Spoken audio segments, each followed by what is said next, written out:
কত যুবকের লাশ কবরের মধ্যে দাফন করা হলো, কত জানাজার নামাজ পড়াইলাম রে বাবা। এমন কোনো দিন নাই গাড়ির নিচে যুবকের লাশের খবর নাই, এমন কোনো দিন নাই পানির মধ্যে যুবকের লাশের খবর নাই। ও যুবক, এখন তাকাইয়া দেখো কত মা সন্তান হারাইয়া বড় অসহায় হয়ে গেল, কত সন্তানেরা মা হারা, কত সন্তান বাবা হারাইয়া বড় এতিম হয়ে গেল।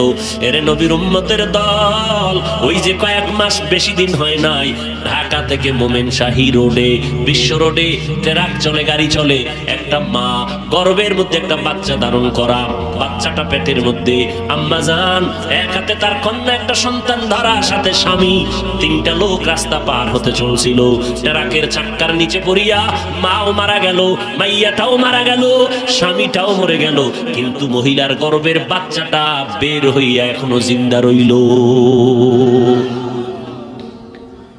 মহিলার গর্ভের বাচ্চাটা বের হয়ে গেছে, ট্রাকের চাপায় পড়ে মা মারা গেল, ওই মহিলার একটা কন্যা সন্তান তাও মারা গেল, সাথে স্বামীও মরে গেল, কিন্তু গর্ভের বাচ্চাটা বের হইয়া পড়ে রইল। দইরা সবাই মোমেন শাহী হসপিটালে নিয়ে গেল। একটু সামান্য হাতের মধ্যে বাড়ি লাগছে, কত মানুষ গেছিল, মহিলারা ধনীওয়ালারা, কত কোটি টাকা চাও নেও, বাচ্চাটারে আমাদেরকে দিয়া দাও, কারণ এই বাচ্চা না মাওলা পাকের একটা কুদরত। মা মারা গেল, গর্ভের বাচ্চা বের হয়ে গেল, আল্লাহর চিনো না? ওই আল্লাহ কত দয়ার মালিক, ওই আল্লাহকে চিনো না? একবার দুইবার তিনবার অন্যায় করবি, মা বলবে তোর মতো ছেলে আমার দরকার নাই। থানায় গিয়ে দেখো কত মা বাবা সন্তানের বিরুদ্ধে মামলা করেছে, আবার কত সন্তান মা বাবার বিরুদ্ধে মামলা করে দেয়। সন্তানের মা জবাই করে, মা সন্তানের জবাই করে। আল্লাহ কয় দেখ, এত অন্যায় করার পর আমি আল্লাহ রাগ করে পানিও বন্ধ করি নাই, বাতাস বন্ধ করি নাই, সূর্যের আলো চাঁদের আলো বন্ধ করি নাই। আমি আল্লাহ তাআলা তোরে তওবার দিকে ডাকছি, আয় আয় বান্দা ফিরে আয়। পাহাড় সম পরিমাণে যদি অন্যায় করো ফিরে আয়। আল্লাহর কাছে দুই ফোঁটা চোখের পানি ছেড়ে যদি তওবা করে নাও রে গোলাম, আল্লাহ বলেন নবী জানায় দেন আমি তার জীবনের সব গুনাহগুলো মুহূর্তে মাফ করে দিব। ও পর্দার আড়ালের আম্মা জানেরা, ও বৃদ্ধ বাবাজি, ও যুবক, জীবনে গুনাহ করে করে করে করে জীবনটারে নাপাক করে ফেলেছে। গুনার কারণে হাত নাপাক, চোখ নাপাক, আমার জিহ্বা নাপাক, অন্তর নাপাক। আল্লাহর কাছে তওবা করে নাও। স্কুলে পড়ি, কলেজে পড়ি, চাকরি করি, ব্যবসা করি, আর কোনোদিন গুনার কাছেও যাব না, মিথ্যা কথা বলবো না, মা বাবাকে কষ্ট দিব না, পাঁচ বেলার নামাজ আর বন্ধ করব না, নবীর তরিকা অনুযায়ী ওলামায়ে কেরামের পরামর্শ নিয়ে চলবো। রিজিকের মালিক আমার আল্লাহ, হায়াতের মালিক আমার আল্লাহ, ইজ্জতের মালিক আমার আল্লাহ। অতএব বান্দাকে কোনো ভয় করে লাভ নাই, আল্লাহ রিজিক দিবে, ইজ্জত দিবে, হায়াত দিবে। অতএব আজকে থেকে রবিউল আউয়ালে আমরা নবীর আদর্শের মালা গলায় লাগাইয়া তওবা করতেছি। মনে মনে আমার আল্লাহকে ডাকো, আর মনে মনে আল্লাহকে বলো হে মালিক। মনে হয় জানো আমার মতো গুনাহগার এই মজলিসে ময়দানে আর কেউ নাই। আজকে যদি আমার এই মানুষ এই এলাকায় জানতো আমি কত বড় অন্যায়কারী, এই চেয়ারে বসাইয়া বয়ান করার সুযোগ আমারে দিত না। ও এলাকার মুসলমান, আজকে তোমার আমার গুনার খবর আমার তোমার মা বাবা ভাই বোন স্ত্রী পরিবারের কেউ জানে না। জানলে ধিক্কার দিয়া তারাইয়া দিত, সম্মান কেউ করতো না। আল্লাহ কয় বান্দা আমি তোরে রাগ করিয়া তারাইয়া দেই নাই, বরং তওবার দরজা দিয়ে ডাকতেছি, আয় ফিরে আয়। আমি আল্লাহ তাআলা তোরে মাফ করার জন্য তৈরি হয়ে গেলাম। এত বয়ানের পরেও যদি বাবা তওবার দরজায় ফিরিয়া না যাও, আল্লাহর নবীর ঘোষণা শুইনা নাও, গুনাহ নিয়ে যদি কবরে যাও, যেদিন আজরাইল তোমাকে আইসা ধরবে, ওই দিন টের পাইবা তোমার মা, তোমার বাবা, তোমার ভাই, তোমার বোন, তোমার পরিবারের কেউ আর সঙ্গে যাবে না। গায়ের গেঞ্জিটা বেলেট দিয়া কেটে কেটে রেখে দিবে, তিনটা সাদা কাপড়ের প্যাকেট বানাইয়া ওই বাঁশবাগানে কবরের মধ্যে নিয়ে রাখবে। ওই কবরে যাওয়ার পরে মাটি দিয়া সবাই চলে যাবে, কেউ আমার সঙ্গে নাই, একটা বাতি নেই, অন্ধকার, মাটি আর মাটি। নবী বলেন গুনাহগারেরা তওবা না করিয়া অন্ধকার কবরে যদি যাও, তিনটা প্রশ্ন সবার বেলায় রেডি হয়ে আছে ফেরেশতাদের পক্ষ থেকে। রবের পরিচয় দাও, ধর্মের পরিচয় দাও, রাহমাতুল লিল আলামিনের পরিচয় পৌঁছায় দাও। তিনটা প্রশ্নের জবাব কোনো গুনাহগারেরা দিতে পারবে না। নবী বলেন সাথে সাথে আমার আল্লাহ রাগান্বিত হইয়া কুদরতের আওয়াজ দিয়া বলবেন, ও কবরের ফেরেশতা, এই নাফরমানের আর বিন্দু কোনো সুযোগ দেওয়া হবে না। দুনিয়াতে আমি কম সুযোগ দেই নাই। আমার দেওয়া পানি, আমার দেওয়া সূর্যের আলো বাতাস, আমার দেওয়া চাঁদের আলো, আমার দেওয়া নদীর মাছ, আমার দেওয়া গাছের ফল, জমিনের ফসল খাইয়া এই নিমক হারাম একবারও আলহামদুলিল্লাহ বলে নাই। ওলামায়ে কেরামরা পায়ে ধরে ধরে নামাজের দাওয়াত দিত, একবেলার নামাজ মসজিদে গিয়ে আদায় করে নাই। এখন আর দেরি নাই, জাহান্নামের বিছানাটা কবরে বিছাইয়া দাও, জাহান্নামের সাথে রাস্তা খুলে দাও। একটা না দুইটা না 99টা সাপ কবরের মধ্যে চলে আসবে। আল্লাহর নবী বলেন আমার আল্লাহ রাগান্বিত হইয়া কুদরতের আওয়াজ দিয়ে বলবেন, ও কবরের মাটি, এই গুনাহগার নাফরমানকে দুই পার্শ্ব থেকে জোরে জোরে চাপ দাও। এত জোরে চাপ দিবে পাজরের হাড়গুলো চুরমার হয়ে যাবে। ও আল্লাহর বান্দারা, ও যুবকেরা, সূর্যের গরম সহ্য করতে পারি না, গুনাহ নিয়ে কবরে গেলে জাহান্নামের আগুন কেমন করে সহ্য করবারে বাবা। দুনিয়াতে একটা মশার কামড় সইতে পারি না, ওই কবরে সাপের আঘাত কেমন করে সহ্য করবা। এখনো সময় আছে, তওবা করে নাও, অন্তরকে বুঝাও আর আল্লাহকে বলো, ও মালিক, হেদায়েতের দরজা খুলে দাও। আমার মতো যুবক স্কুল কলেজে পড়ে, চাকরি করে, ব্যবসা করে, নামাজ যদি পড়তে পারে আমি কেন পারবো না? তো কো যাও সুন্নতে আহমদ কো যা বা মুহাম্মদ কে বুয়দ নিসবত তোরা কারে শয়তা মে কোনি নামত ওলি গরওয়ালি লানুতাস্তে বরওয়ালি। ওগো নবীর উম্মতেরা,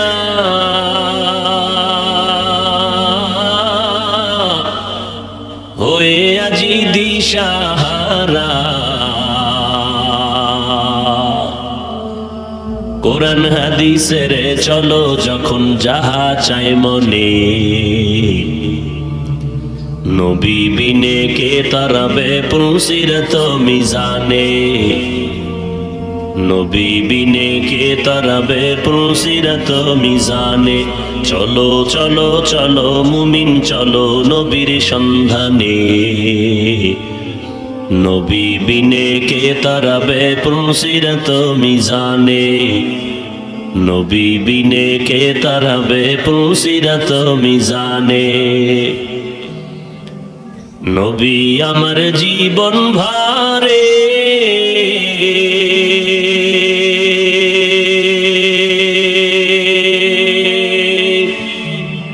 দিনের লাগি কষ্ট করে,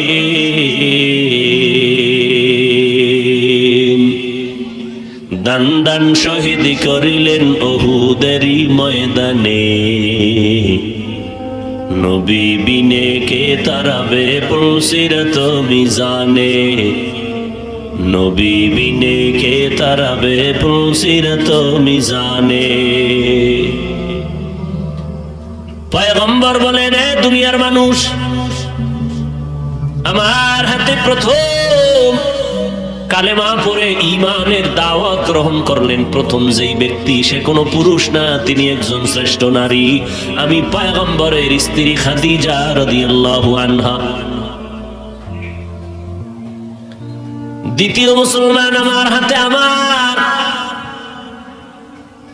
চাচতো ভাই হযরত আলী রাদিয়াল্লাহু আনহু। বাচ্চাদের মধ্যে প্রথম তিনি কালেমা পড়েছেন, নারীদের মধ্যে প্রথম কালেমা পড়েছেন খাদিজা। আর মুরব্বী বয়সের মধ্যে প্রথম আমার হাতে কালেমা যিনি পড়ে মুসলমান হয়ে জীবনটাকে ধন্য করেন, তিনি হলেন সাহাবী আবু বকর। অন্যান্য সাহাবাদের তুলনায় আবু বকর আমার কাছে বেশি প্রিয়, কারণ যাদেরকে দাওয়াত দিয়েছি কেউ না কেউ কোনো না কোনো প্রশ্ন আমাকে করেছে, বিনা প্রশ্নে বিনা দ্বিধায় একজন আমার হাতে কালেমা পড়ে, কালেমা পড়তে দেরি করে নাই, বিনা প্রশ্নে তিনি হলেন আমার আবু বকর। ওই আবু বকরের এত দাম। মদিনার নবী বলেন, এ উম্মতেরা, সব মুমিনের আমল যদি এক পাল্লায় দেওয়া হয়, আমার আবু বকরের নেকের পাল্লা ভারী হয়ে যাবে। নবীর আদর্শ এত সুন্দর, মক্কার মানুষ এত দামি হয়ে গেল নবীর আদর্শ গ্রহণ করার কারণে। নবীর হাতে কালেমা পড়ে, নবীর আশ্চর্য ধরনের ঘটনা দেখে। নবী বলেন, আমি এবং আমার সাহাবী আবু বকর একদিন রাস্তা দিয়ে হেঁটে যাই, পাথরওয়ালা পথ, চতুর্পাশে জঙ্গল আর পাহাড়। হঠাৎ এক চেটিয়াল ময়দান দেখি, বকরির পাল নিয়ে রাখাল দাঁড়ানো, পেটের ভেতরে ক্ষুধা। নবী বলেন, আমি রাখালকে ডাক দিলাম, ও রাখাল এদিকে আসো। রাখাল এসে হাজির হয়ে গেলেন। বললাম, আমাদেরকে একটু বকরির দুগ্ধ পান করাও, আমাদের পেটে ক্ষুধা, একটু দুধের ব্যবস্থা করে দাও। রাখাল বলে, না, এই বকরির পালের আমি দেখাশোনার দায়িত্ব করি, কিন্তু এর মালিক আমি না। মালিকের অনুমতি ছাড়া আমি আপনাদের দুধ দিতে পারি না। মায়ার নবী বলেন, ও রাখাল ভাই, যদি দুধওয়ালা বকরির থেকে দুধ না দাও, তাহলে অনুরোধ হলো এমন একটা বকরি নিয়ে দাও, আমাদের সামনে দাঁড় করাও, যে বকরিটা দুধ দিবে তো দূরের কথা, দেওয়ার মতো কাইফিয়াত তার মধ্যে নাই, সিস্টেমই নাই। দুধ দিবে দূরের কথা, দেওয়ার কোনো সিস্টেমই নেই। ওই বকরি জীবনে দুধই দেয় না, এমন একটা বকরি আনো। রাখাল বলে, আমি মুহাম্মদের কথা একটা বকরি এনে নবীর সামনে দাঁড় করায় দিলাম। আব্দুল্লাহর সন্তান, দেখলাম বকরিটারে পার্শ্বে নিয়ে একটু কি যেন জবানে ঠোঁট নাড়ায় বললেন। হঠাৎ নজর করে দেখি বকরির ওলানটা দুধে ভরে গেল।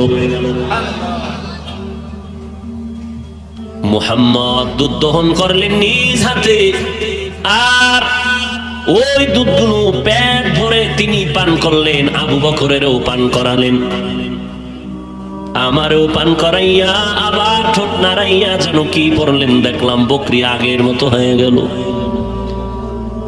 আব্দুল্লাহর সন্তান বলে, রাখাল ভাই, যাও বকরিটারে তুমি পালের মধ্যে ফিরায় দাও। আমি রাখাল, অস্বাভাবিক নিদর্শন যখন আমার নিজের নজরে তাকাইয়া দেখলাম, আমি আর দেরি না করে বললাম, ও আব্দুল্লাহর সন্তান, মেহেরবানি করে আমি আপনাকে নবী মেনে স্বীকার করে নিয়েছি, আমাকে কালেমা পড়াইয়া মুসলমান বানায় দে।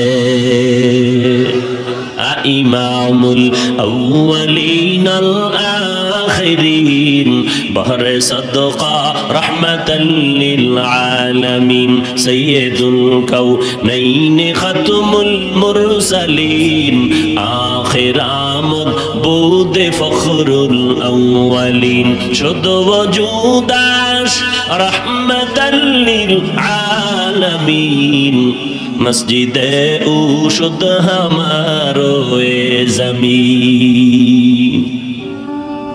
যেই রাখাল নবীর আশ্চর্য ধরনের অলৌকিক ঘটনা দেখে কালেমা পড়ে যে রাখাল মুসলমান হলেন, ওই ব্যক্তি নবীর এত আপন, এত আপন। নবী বলেন, তিনি আমার সাহাবী আব্দুল্লাহ ইবনে মাসউদ। কে সে আব্দুল্লাহ ইবনে মাসউদ? যে আব্দুল্লাহ ইবনে মাসউদকে আল্লাহ এত নিয়ামত দান করেছে, যে আব্দুল্লাহ ইবনে মাসউদ হাঁটিয়া গেলে পেছন থেকে মনে হয়, তাকাইলে মনে হয়তো মদিনাওয়ালা নবীর মতো লাগতেছে। আপনাদের চেহারা দেখলে মদিনাওয়ালা নবীর ঘ্রাণ পাওয়া যায়, যেই তেলে গাঞ্জা টানেন আর বিড়ি টানেন। আল্লাহ হেদায়েত দান করুন। কেমন কপাল ভরা যে ওয়াজের ভ্যান্ডেলে নিয়ত করে আইয়াও বিড়ি টানস। আমরা ঠিক না কইলে কি ঠিক হইব? আবার মুনাজাতের পরে ওই আগুন মুখে দিয়ে আস্তে আস্তে বাড়ি যাবে। এই যে আগুন লাগলো তোর থতমায় শুরু, শেষ পরিণাম ফল জাহান্নাম, তওবা না করা পর্যন্ত। হে মালিক, মেহেরবানি করে আগুনওয়ালাদেরকে আগুন থেকে হেফাজতের ব্যবস্থা করে দেন। আমিনের আওয়াজে বোঝা যাইতেছে কি পরিমাণ কবুল হইব।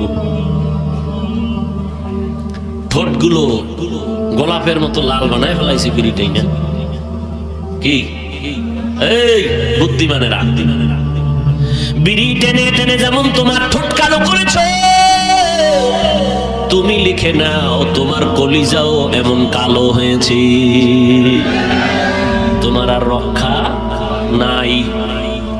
এত বয়ানের পরেও কেন তোমার অন্তর নরম হয় না?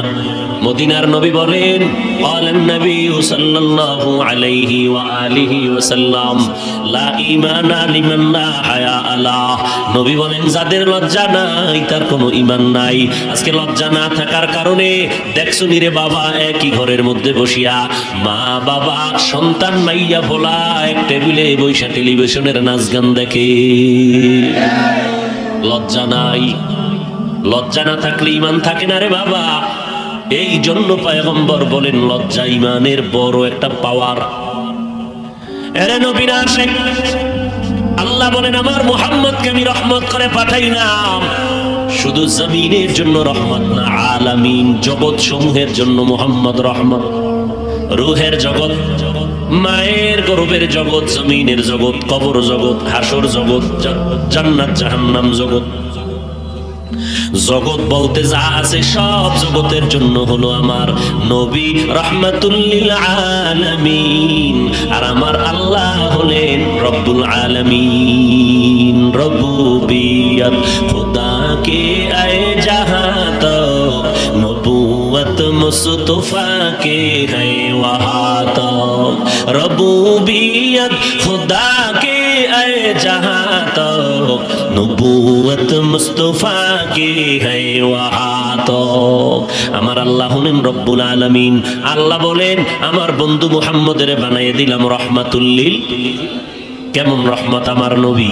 আমার নবী আসমানের জন্য রহমত, আমার নবী জমিনের জন্য রহমত, আমার নবী নদীর মাছের জন্য নবী রহমত, জঙ্গলের প্রাণীর জন্য, হিংস্র জানোয়ার পশুর জন্য আমার নবী রহমত, আমার নবী নারীদের জন্য রহমত, আমার নবী হলেন পুরুষের জন্য রহমত, আমার নবী সমস্ত বেঈমান বিধর্মীদের জন্য রহমত, আমার নবী সকল জগতের জন্য রহমত, আমার নবী দুনিয়াতেও যেমন রহমত, আমার নবী হাসরের ময়দানেও তেমন রহমত। নারীদের জন্য আমার নবী রহমত হয়ে আসলেন। আম্মা জান আয়েশা, আল্লাহর নবী বলেন, আমি মুহাম্মদ দুনিয়াতে আসলাম, 6 বছরে মা হারিয়ে ফেললাম, আমি একা একা হয়ে গেলাম। ওই সময় আরবের ভেতরে আমার আপন কেউ নাই। ওই সময় আরবের মধ্যে ওই মানুষগুলো দেখলাম এরা নারীদেরকে বড় অপছন্দ করে। কন্যা সন্তান জন্ম নিলে কন্যাদেরকে তারা দাফন করে জ্যান্ত মেরে ফেলে। বাবায় লজ্জায় মুখ দেখায় না। কেমনে মানুষের সামনে বলবো আমার একটা কন্যা সন্তান জন্ম হয়েছে? বিধবা নারীদেরকে চোখে দেখতে পারে না, নারীদেরকে তুচ্ছতাচ্ছিল্য করে। আল্লাহর কসম, এই নারীদের ইজ্জত আল্লাহ বাড়াইয়া এরপরে ডাক দিয়া কয়, মুহাম্মদ আপনি নারীর ইজ্জতকে বাস্তবায়ন করে দেন, সম্মান বাড়াইয়া দেন। আমার জীবনে আমি মুহাম্মদ প্রথম অবস্থায় আমার বয়স হলো মাত্র 25। ওই সময় আমি আরবের মধ্যে নারীদের সম্মানকে প্রতিষ্ঠা করার জন্য 2 জন স্বামী বিদায়ের পরে আমি 3য় স্বামী হিসাবে বিধবা নারী খাদিজাকে বিবাহ করে আরবের মধ্যে প্রমাণ করে দিলাম তোমরা নারীদেরকে ভালো জানো না। আর আমার আল্লাহ আমি মুহাম্মদের দ্বারা নারীর সম্মান শুধু সমান না, পুরুষের থেকেও বেশি বাড়িয়ে দিয়েছে। বিধবা নারীরে আল্লাহর নবী বিয়া করলেন। আরবের মুশরিকরা কয়, মুহাম্মদ তুমি বিধবা নারীরে বিবাহ করলা, এটা কেমন কথা? বলে, নারী মানুষ। ওই নারী যদিও নবী না, নবীদের মা, ওই নারী আল্লাহওয়ালা আশিক, ওই নারীরা সাহাবী আবু বকরের মা, ওই নারীরা দুনিয়ার আলেমের মা, হাফেজে কোরআনের মা। নারীরা যদিও নবী না, নবীদের মা, আম্বিয়া কেরামের মা। আল্লাহ তাআলা এত সম্মান তাদেরকে দান করেছেন। আল্লাহর নবীর বিবির ঘরে গিয়া আল্লাহর এক বান্দি ডাক দিয়ে কয়, নবীর থেকে একটু জবাব নিয়ে দিবেননি। কি প্রশ্ন? প্রশ্ন হলো, আমরা নারী ঘরের চার বেড়ার মধ্যে আটকানো থাকি, পুরুষেরা জানাজায় যাইয়া অনেক সওয়াব কামাই করে নেয়, আমরা সে সওয়াব আদায় করতে পারি না। পুরুষেরা জুমায় যাইয়া অনেক সওয়াব পায়, আমরা তো জুমায় যেতে পারি না। পুরুষেরা ঈদগাহে যায়, পুরুষেরা জিহাদের ময়দানে গিয়া শহীদের মর্যাদা পায়, আমরা তো পাইলাম না। নবীজি জবাব দিয়া দিলেন, ও বিবি, ওই মহিলা সহ জগতের সব নারীদেরকে জানাইয়া দাও, ও পর্দার আড়ালের নারীরা, ও আম্মা জানেরা, নবীর ঘোষণা, স্থায়ী সিদ্ধান্ত, পুরুষেরা জুমার মসজিদে গিয়া যেই সওয়াব পাবে রে মা, আল্লাহ তাআলা আপনাদের এত মর্যাদা দান করেছেন। ঘরের মধ্যে থাকবেন, স্বামীর মাল হেফাজত করবেন, সন্তানগুলো লালন পালন করে আদর্শওয়ালা মানুষ বানাবেন, ডাক্তার বানাবেন, আদর্শ ডাক্তার, দুশ্চরিত্রবান ডাক্তার বানাইয়া বরদোয়া নিবেন না। ইঞ্জিনিয়ার বানাবেন, আদর্শবান ইঞ্জিনিয়ার, চরিত্রহীন ইঞ্জিনিয়ার বানাইয়া বরদোয়া নিবেন না। সন্তানটারে একটা ভালো প্রফেসর বানাবেন, আদর্শবান বানাইয়েন। একটা দুশ্চরিত্রবান চরিত্রহীন সন্তানেরে আপনি যদি রেখে যান, বরদোয়া ছাড়া কিছুই পাবেন না। নবী কয়, ও নারীরা, ঘরের মধ্যে থাকো, স্বামীর মাল হেফাজত করো, সন্তানের লালন পালন করো, আর ঘরের ভেতরে নির্জন জায়গায় নামাজ আদায় যদি করতে পারো রে নারী, পুরুষেরা জিহাদের ময়দানে, জুমার ময়দানে, ঈদের ময়দানে, জানাজার ময়দানে গিয়া যত সওয়াব পাবে, আমার আল্লাহ খুশি হইয়া অটো নারীদেরকে ঘরের মধ্যে তা দিয়া দিবে। আতিনা ফি দারে দুনিয়া না হাসান, আতিনা ফি দারে উকবা না হাসান, ইয়া গিয়াসাল মুস্তাগীসিন ইহদিনা লাফতিখারা বিল উলুমি ওয়াল গিনা, হর গরিদে নেকো তু তৈয়ার হে, जो न मांगे उससे तू बेजार है, वमा अरसलनाका इल्ला रहमतल लिल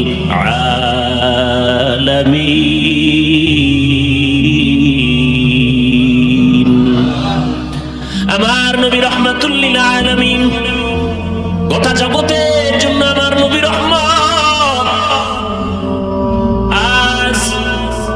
অন্য নবীর হায়াত কম, উম্মতের হায়াত কম। অন্য নবীর হায়াত লম্বা, উম্মতের হায়াত অনেক বেশি, আমার উম্মতের হায়াত কম। নবী বলেন, আমার উম্মতের হায়াত 60 এবং 70-এর মাঝখানে গড়ে থাকবে, এর বেশি যাবে না।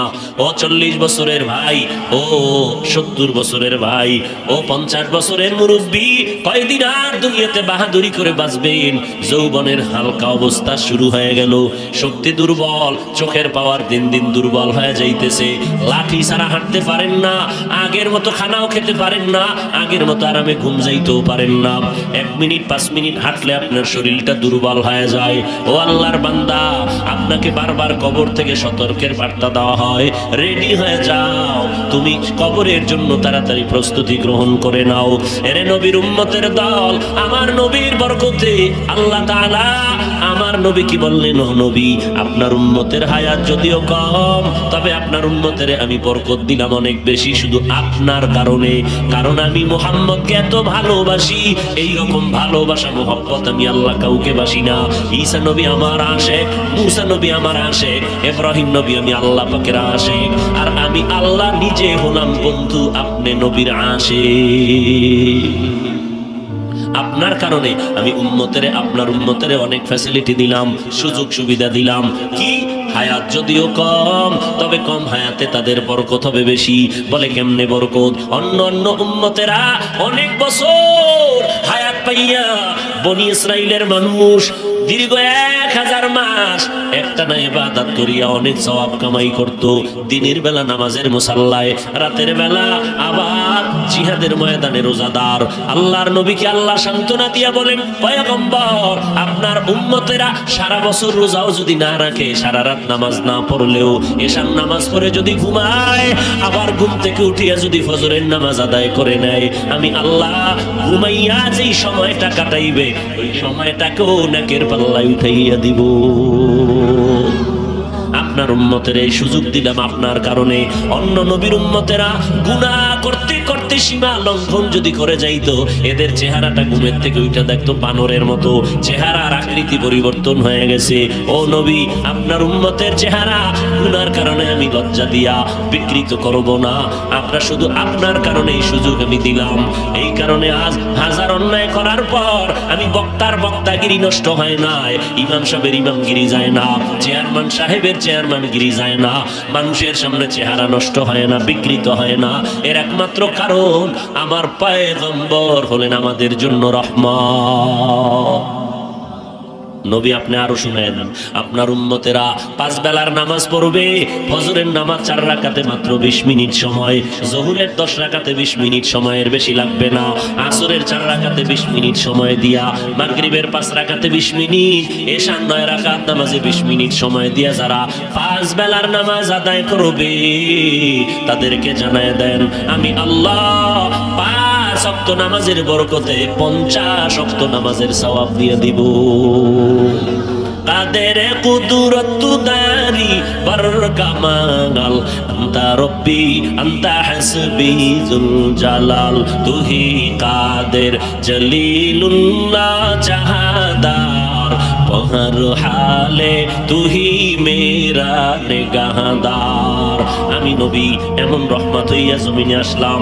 ও নবী, আপনার উম্মতের সুসংবাদ জানায় দেন, আপনার উম্মত আসরের নামাজ আদায়ের জন্য, মাগরিবের নামাজ আদায়ের জন্য অথবা জোহরের নামাজ আদায়ের জন্য মসজিদে গেল, যাইয়া দেখে এখনো জামাতের 10 মিনিট বাকি, বান্দা এখনো অপেক্ষা করতেছে। ও নবী জানেননি, আমি আপনার মোহব্বতে উম্মতের জানায় দেন আমি আল্লাহ দয়া করিয়া ও যে 10 মিনিট সময় জামাতের অপেক্ষায় বসে রইল, ওই সময়টাকে আমি আল্লাহ ফেরেশতাকে বলি, ফেরেশতারা আমল নামায় লেখ, এখনো সে নামাজের ভেতরেই আছে। আপনার উম্মতের আমি আপনার কারণে এত দয়া করলাম। কেউ যদি বলে আমি একটা নেক আমল করব, ওয়াজ মাহফিলে যাব, সাথে সাথে আমি আল্লাহ তার আমল নামায় একটা নেক লিখে দেই। বান্দা যখন ওয়াজ মাহফিলে রওনা নিয়ত করছে যাব, নিয়তের সাথে সাথে একটা নেক। যখন বান্দা ঘর থেকে বের হইয়া রওনা, আল্লাহ বলেন ফেরেশতা আমার নবীর উম্মতের কদমে কদমে সওয়াব দিয়ে দাও। এখানে এসে বসার পর আল্লাহ কয় ফেরেশতা জানায় দেও আমি এই বান্দাগুলোর সব গুনাহ মাফ করে দিলাম। এখানে এসে বসার পরে একটা মাসআলাও যদি শিখতে পারেন, মদিনার নবী বলে রে উম্মতেরা 100 নফল রাকাত নামাজের সওয়াব আল্লাহ তোমার আমলনামায় দিবে। অনেকগুলো মাসআলা যদি তুমি জানতে পারো, শিখতে পারো, ওয়াজের প্যান্ডেলে বসিয়া 1000 রাকাত নফল নামাজের সওয়াব আল্লাহ সবাইরে দান করবে। কত মর্যাদা আল্লাহ আমাদের দিলেন, কত দয়া আল্লাহ করলেন। এরে নবীর উম্মতের দল, আমার নবী কেমন রহমতের নবী। আমার নবীজির আদর্শ সেই সময় মানতে গিয়া কত দামি হলো সাহাবায়ে কেরাম। আজ তাকাইয়া দেখে 1500 বছর পর নবীর আদর্শের মালা টুপি বললাম, দাড়ি রাখলাম, নামাজ পড়ি, পর্দা করি, হালাল খাই। আজকে নবীর সুন্নতের বরকতে আজ দুনিয়ার মধ্যে সম্মান এখনো আছে না নাই? জোরে বলেন। এরে যুবক, তোমারে কে জানি ধোঁকা দিয়া বলে রাখছে যুবক, মুহাম্মাদের আদর্শ মতে হুজুরদের বয়ান শুনিয়া এখন চলিস না, স্বাধীনতা থাকবে না। বলো যুবক, আজকে তুমি স্বাধীনতা পাওয়ার জন্য দাড়ি রাখো না, টুপি পরো না, নামাজ পড়ো না, পর্দা করো না, হালাল খাও না। আমরা যারা নামাজ পড়ি, পর্দা করি, হালাল খাই, একটু তুমি আল্লাহর মহব্বতে বাস্তব একটু জবাব দাও, নগদ নগদ জবাব দাও। আমরা যারা নবীর তরিকা মতো চলি, আমরা কি পরিমাণ অশান্তিতে আর কষ্টে আছি। আর তোমরা যারা নবীর সুন্নাত মানো না, বলো তোমরা আমাদের থেকে কত % আরামে আর সম্মানে আছো। জবাব দিতে পারবা না, নাও আমার থেকে জবাব নাও। এরে যুবক আল্লাহর গোলাম, বুঝানোর জন্য বলছি, কাউকে ছোট করার জন্য বলি না, হেদায়াতের নিয়তে বলছি রে ভাই। আলহামদুলিল্লাহ, আপনারা যারা নবীর তরিকা মানেন না স্বাধীনতা নষ্ট হবে মনে করিয়া, আমরা যারা নবীর তরিকা মেনে চলি নজর করে দেখেন, আপনারা যেমন 3 বেলা খানা খান, আমরাও তো 3 বেলা খানা খাই, আমরা পিওর খাই, ভালো খানা খাই। আপনারা রাতের বেলা ঘুম যান, আমরাও রাতের বেলা ঘুম যাই। আপনারা বিয়ে শাদী করেছেন, সন্তান নিয়েছেন, আমরাও বিবাহ শাদী করে সন্তানের মালিক হয়েছি। আপনারা ব্যবসা করেন, আমরা নবীর তরিকা ঠিক রেখাও তো ব্যবসা করি। আপনারা চাকরি করেন নবীর তরিকা বাদ দিয়া, আমরা তো নবীর তরিকা ঠিক রেখাও তো চাকরি করি। র্যাব, আর্মি, পুলিশ, বিডিআরের মধ্যে নবীর তরিকাওয়ালা দাড়িওয়ালা আছে না? না। আপনারা নবীর তরিকা বাদ দিয়া দেশ বিদেশ ভ্রমণ করেন, সফর করেন, আমরা নবীর তরিকা ঠিক রেখেও তো দেশ বিদেশ ঘুরতেছি। বলেন, আমাদেরকে তো 1 ইঞ্চি পেছনও আপনারা ফালাইতে পারেন নাই। বরং এমপি সাহেব যদি দেখে, সালাম হুজুর দোয়া করবেন, মন্ত্রী সাহেব দেখলে কয় সালাম হুজুর দোয়া চাই, একজন এসপি দেখলে কয় সালাম হুজুর দোয়া করবেন। অতএব আমি বলবো, নবীর তরিকা মানার কারণে আলহামদুলিল্লাহ সারা দুনিয়াতে আমরা স্বাধীনতা নিয়ে বেঁচে আছি, কোনো পেরেশানি আমাদের নাই। নগদ ধরায় দিলাম, এরপরও মানবা না কেন? আমার বয়ানে কি হেদায়েত আছে? এই গ্যারান্টি আছে? নবীর বয়ানে হেদায়েতের গ্যারান্টি নাই। নবী যদি হেদায়েতের মালিক হইতেন, তাহলে আবু জাহালকে নবী কালেমার মালাটা গলায় পরায় দিতে পারতেন। আল্লাহ কয় না, আমি আল্লাহ চাইলে হবে, আপনি নবী চাইলে হবে না। আপনি চান আবু জাহাল কালেমা পড়বে, আমি আল্লাহ চাই না আবু জাহাল কালেমা পড়বে। অতএব আমার সিদ্ধান্তই হবে সঠিক, আপনারটা কখনো হতে পারে না। আমি আল্লাহ চাই না। অতএব নবীর উম্মতের দল চোখের সামনে বুঝাইয়া দেওয়ার পর এরপর নজর করে দেখেন, আমি আপনাদেরকে আমাদের মতো হুজুর হইতে একবারও বলি না, পাগড়িওয়ালা হইতে বলি না, বিশাল একটা তসবিহ নিয়ে টানাটানি করবেন তাও বলি না। বরং আপনি স্কুলে পড়েন আলহামদুলিল্লাহ, কলেজে পড়েন আলহামদুলিল্লাহ, চাকরি করেন, ব্যবসা করেন আলহামদুলিল্লাহ, আপনি যা করেন ওই লাইনে থাকেন।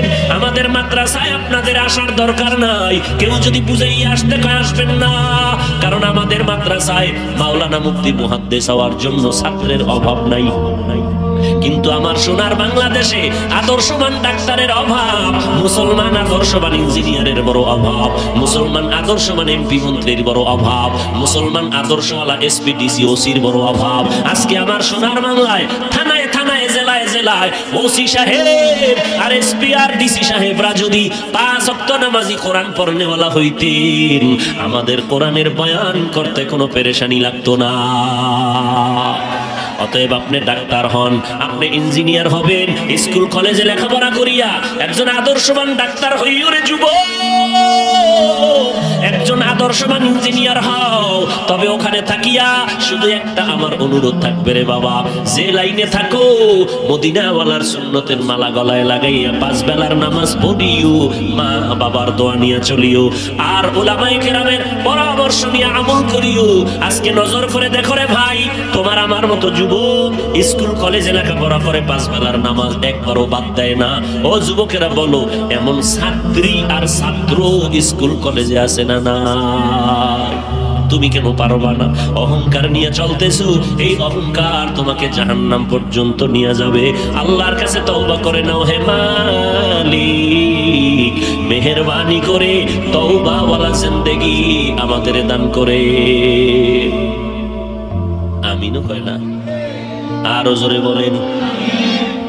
এরে নবীর আশিক উম্মতের দল, স্কুলে পড়া নিষেধ, কলেজে পড়া নিষেধ না।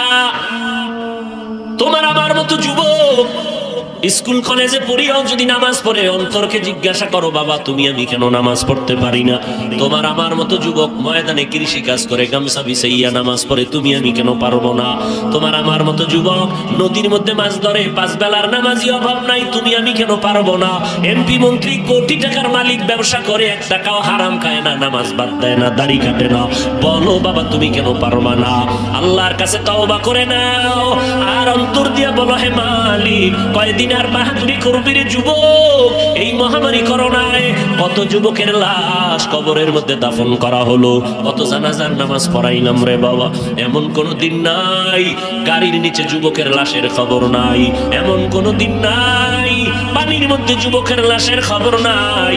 ও যুবক, এখন তাকাইয়া দেখো কত মা সন্তান হারাইয়া বড় অসহায় হয়ে গেল, কত সন্তানেরা মা হারা, কত সন্তান বাবা হারাইয়া বড় এতিম হয়ে গেল।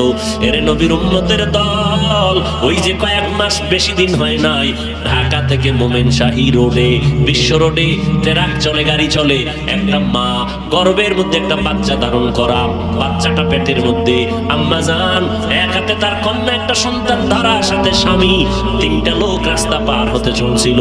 ট্রাকের চাক্কার নিচে পড়িয়া মাও মারা গেল, মাইয়াটাও মারা গেল, স্বামীটাও মরে গেল, কিন্তু মহিলার গর্ভের বাচ্চাটা বের হইয়া এখনো জিন্দা রইল। মহিলার গর্ভের বাচ্চাটা বের হয়ে গেছে ট্রাকের চাপায় পড়ে, মা মারা গেল, ওই মহিলার একটা কন্যা সন্তান তাও মারা গেল, সাথে স্বামীও মরে গেল, কিন্তু গর্ভের বাচ্চাটা বের হইয়া পড়ে রইল। দইরা সবাই মোমেনশাহী হসপিটালে নিয়ে গেল। একটু সামান্য হাতের মধ্যে বাড়ি লাগছে, কত মানুষ গেছিল, মহিলারা, ধনীওয়ালারা, কত কোটি টাকা চাও, নেও বাচ্চাটারে আমাদেরকে দিয়া দাও, কারণ এই বাচ্চা না মাওলা পাকের একটা কুদরত। মা মারা গেল, গর্ভের বাচ্চা বের হয়ে গেল। আল্লাহর চিনো না? ওই আল্লাহ কত দয়ার মালিক, ওই আল্লাহকে চিনো না? একবার দুইবার তিনবার অন্যায় করবি, মা বলবে তোর মতো ছেলে আমার দরকার নাই। থানায় গিয়ে দেখো কত মা বাবা সন্তানের বিরুদ্ধে মামলা করেছে, আবার কত সন্তান মা বাবার বিরুদ্ধে মামলা করে দেয়। সন্তানের মা জবাই করে, মা সন্তানের জবাই করে। আল্লাহ কয় দেখ, এত অন্যায় করার পর আমি আল্লাহ রাগ করে পানিও বন্ধ করি নাই, বাতাস বন্ধ করি নাই, সূর্যের আলো চাঁদের আলো বন্ধ করি নাই। আমি আল্লাহ তাআলা তোরে তওবার দিকে ডাকছি, আয় আয় বান্দা ফিরে আয়। পাহাড় সম পরিমাণে যদি অন্যায় করো ফিরে আয়। আল্লাহর কাছে দুই ফোঁটা চোখের পানি ছেড়ে যদি তওবা করে নাও রে গোলাম, আল্লাহ বলেন নবী জানায় দেন আমি তার জীবনের সব গুনাহগুলো মুহূর্তে মাফ করে দিব। ও পর্দার আড়ালের আম্মা জানেরা, ও বৃদ্ধ বাবাজি, ও যুবক, জীবনে গুনাহ করে করে করে করে জীবনটারে নাপাক করে ফেলেছে। গুনার কারণে হাত নাপাক, চোখ নাপাক, আমার জিহ্বা নাপাক, অন্তর নাপাক। আল্লাহর কাছে তওবা করে নাও। স্কুলে পড়ি, কলেজে পড়ি, চাকরি করি, ব্যবসা করি, আর কোনদিন গুনার কাছেও যাব না, মিথ্যা কথা বলবো না, মা বাবাকে কষ্ট দিব না, পাঁচ বেলার নামাজ আর বন্ধ করব না, নবীর তরিকা অনুযায়ী উলামায়ে কেরামের পরামর্শ নিয়ে চলবো। রিজিকের মালিক আমার আল্লাহ, হায়াতের মালিক আমার আল্লাহ, ইজ্জতের মালিক আমার আল্লাহ। অতএব বান্দাকে কোনো ভয় করে লাভ নাই, আল্লাহ রিজিক দিবে, ইজ্জত দিবে, হায়াত দিবে। অতএব আজকে থেকে রবিউল আউয়ালে আমরা নবীর আদর্শের মালা গলায় লাগাইয়া তওবা করতেছি। মনে মনে আমার আল্লাহকে ডাকো, আর মনে মনে আল্লাহকে বলো হে মালিক। মনে হয় জানো আমার মতো গুনাহগার এই মজলিসে ময়দানে আর কেউ নেই। আজকে যদি আমার এই মানুষ এই এলাকায় জানতো আমি কত বড় অন্যায়কারী, এই চেয়ারে বসাইয়া বয়ান করার সুযোগ আমারে দিত না। ও এলাকার মুসলমান, আজকে তোমার আমার গুনার খবর আমার তোমার মা বাবা, ভাই বোন, স্ত্রী, পরিবারের কেউ জানে না। জানলে ধিক্কার দিয়া তারাইয়া দিত, সম্মান কেউ করতো না। আল্লাহ কয় বান্দা আমি তোরে রাগ করিয়া তারাইয়া দেই নাই, বরং তওবার দরজা দিয়ে ডাকতেছি, আয় ফিরে আয়। আমি আল্লাহ তাআলা তোরে মাফ করার জন্য তৈরি হয়ে গেলাম। এত বয়ানের পরেও যদি বাবা তওবার দরজায় ফিরিয়া না যাও, আল্লাহর নবীর ঘোষণা শুইনা নাও, গুনাহ নিয়ে যদি কবরে যাও, যেদিন আজরাইল তোমাকে আইসা ধরবে, ওই দিনটার পাইবা তোমার মা, তোমার বাবা, তোমার ভাই, তোমার বোন, তোমার পরিবারের কেউ আর সঙ্গে যাবে না। গায়ের গেঞ্জিটা বেলেট দিয়া কেটে কেটে রেখে দিবে, তিনটা সাদা কাপড়ের প্যাকেট বানাইয়া ওই বাঁশবাগানে কবরের মধ্যে নিয়ে রাখবে। ওই কবরে যাওয়ার পরে মাটি দিয়ে সবাই চলে যাবে, কেউ আমার সঙ্গে নাই, একটা বাতি নেই, অন্ধকার, মাটি আর মাটি। নবী বলেন গুনাহগারেরা তওবা না করিয়া অন্ধকার কবরে যদি যাও, তিনটা প্রশ্ন সবার বেলায় রেডি হয়ে আছে ফেরেশতাদের পক্ষ থেকে। রবের পরিচয় দাও, ধর্মের পরিচয় দাও, রাহমাতুল লিল আলামিনের পরিচয় দাও। তিনটা প্রশ্নের জবাব কোনো গুনাহগারেরা দিতে পারবে না। নবী বলেন সাথে সাথে আমার আল্লাহ রাগান্বিত হইয়া কুদরতের আওয়াজ দিয়া বলবেন, ও কবরের ফেরেশতা, এই নাফরমানেরে আর বিন্দু কোনো সুযোগ দেওয়া হবে না। দুনিয়াতে আমি কম সুযোগ দেই নাই। আমার দেওয়া পানি, আমার দেওয়া সূর্যের আলো বাতাস, আমার দেওয়া চাঁদের আলো, আমার দেওয়া নদীর মাছ, আমার দেওয়া গাছের ফল, জমিনের ফসল খাইয়া এই নিমক হারাম একবারও আলহামদুলিল্লাহ বলে নাই। ওলামায়ে কেরামরা পায়ে ধরে ধরে নামাজের দাওয়াত দিত, একবেলার নামাজ মসজিদে গিয়ে আদায় করে নাই। এখন আর দেরি নাই, জাহান্নামের বিছানাটা কবরে বিছাইয়া দাও, জাহান্নামের সাথে রাস্তা খুলে দাও। একটা না দুইটা না 99টা সাপ কবরের মধ্যে চলে আসবে। আল্লাহর নবী বলেন আমার আল্লাহ রাগান্বিত হইয়া কুদরতের আওয়াজ দিয়ে বলবেন, ও কবরের মাটি, এই গুনাহগার নাফরমানকে দুই পার্শ্ব থেকে জোরে জোরে চাপ দাও। এত জোরে চাপ দিবে পাজরের হাড়গুলো চুরমার হয়ে যাবে। ও আল্লাহর বান্দারা, ও যুবকেরা, সূর্যের গরম সহ্য করতে পারি না, গুনাহ নিয়ে কবরে গেলে জাহান্নামের আগুন কেমন করে সহ্য করবারে বাবা। দুনিয়াতে একটা মশার কামড় সইতে পারি না, ওই কবরে সাপের আঘাত কেমন করে সহ্য করবা। এখনো সময় আছে, তওবা করে নাও, অন্তরকে বুঝাও আর আল্লাহকে বলো, ও মালিক, হেদায়েতের দরজা খুলে দাও। আমার মতো যুবক স্কুল কলেজে পড়ে, চাকরি করে, ব্যবসা করে, নামাজ যদি পড়তে পারে আমি কেন পারবো না? শয়তান আমার উপরে ধোঁকা দিছে, মা বাবাই বুঝে আমার উপরে বেজার, কান্না নাই, অন্তর পাথরের মতো শক্ত। আজ থেকে আর নামাজ ছাড়বো না, তওবার নিয়ত করে ফেললাম, মরণের আগে তওবা করিয়া বিদায় নিব, আর জীবনে দাড়ি কাটবো না, মা বাবারে কষ্ট দিব না, আর কোনোদিন নবীর তরিকার বাহিরে চলবো না। ওলামায়ে কেরামের পরামর্শ নিয়া জীবনটাকে সুন্দর করে করব ইনশাআল্লাহ। তওবা করার যদি নিয়ত হয়, অন্তরে যদি দুর্বলতা না থাকে, মুনাফিকি যদি অন্তরে না থাকে রে মুসলমান, খাঁটি তওবার নিয়তে দুটো হাত আমার আল্লাহকে দেখাইয়া দাও। ও দয়ার মালিক, মেহেরবানি করে আমাদের হাতগুলো কবুল করে নেন আল্লাহ, তওবা কবুল করে নেন, তওবার উপরে মজবুত হইয়া চলার মতো আমাদের তৌফিক দান করেন, আমিন। আলহামদুলিল্লাহি রাব্বিল আলামিন, ওয়াসসালাতু ওয়াসসালামু আলা সাইয়্যিদিল আমবিয়াই ওয়াল মুরসালিন ওয়া আলা আলিহি ওয়া আসহাবিহি আজমাইন, ইয়া আরহামার রাহিমিন, ইয়া আরহামার রাহিমিন, ইয়া আরহামার রাহিমিন। রব্বিরহামহুমা কামা রব্বায়ানি সগীরা। اللهم إنا نعوذ بك من البرص والجنون والجذام وسيء الأسقام। رب العالمين, গুনার বোঝা মাথায় নিয়ে আপনার দরওয়াজায় হাত তুলেছি রে আল্লাহ, কুদরতের নজর দিয়ে তাকাইয়া দেখেন আমরা কত উলামায়ে কেরাম, কত মুরব্বী হাজী সাহেব, কত ব্যবসায়ী, কত চাকরিজীবীরা হাত তুলেছেন, মা বোনেরা হাত তুলেছেন, কলিজার টুকরা যুবক ছাত্র ভাইরা হাত তুলেছেন। আয় আল্লাহ, আমরা গুনাহগার, শয়তানের ধোঁকায় পড়ে অন্যায় করেছি, তওবার নিয়তে হাত তুললাম, আর গুনাহ করব না। মেহেরবানি করে জীবনের সব গুনাহগুলো মাফ করে দেন আল্লাহ। আয় আল্লাহ, মাহফিল কবুল করে নেন, আয়োজনকারীদের কবুল করে নেন, সহযোগিতাকারীদের কবুল করে নেন, আমাদের সবাইকে নবীর খাঁটি উম্মত হিসাবে কবুল করে নেন আল্লাহ। যারা ব্যবসা করে কামাই রুজিতে হালাল ভাবে বরকত বাড়ায় দেন, হারাম থেকে হেফাজত করেন আল্লাহ। মা বোনদের মাফ করে দেন আল্লাহ, সন্তানগুলো নেককার বানায় দেন আল্লাহ। সারা দুনিয়াবাসীকে মাফ করে দেন, মহামারী থেকে চিরমুক্ত করে দেন আল্লাহ। বাংলাদেশ শান্তির দেশ বানায় দেন। প্রশাসনিক ভাবে যারা কাজ করে, দিনের দিনের খাদেম বানায় দেন, জনপ্রতিনিধি যারা দিনের খাদেম বানায় দেন, হালাল রিজিক বাড়ায় দেন, অভাব দূর করে ঋণ আদায়ের ব্যবস্থা করে দেন রব্বুল আলামিন।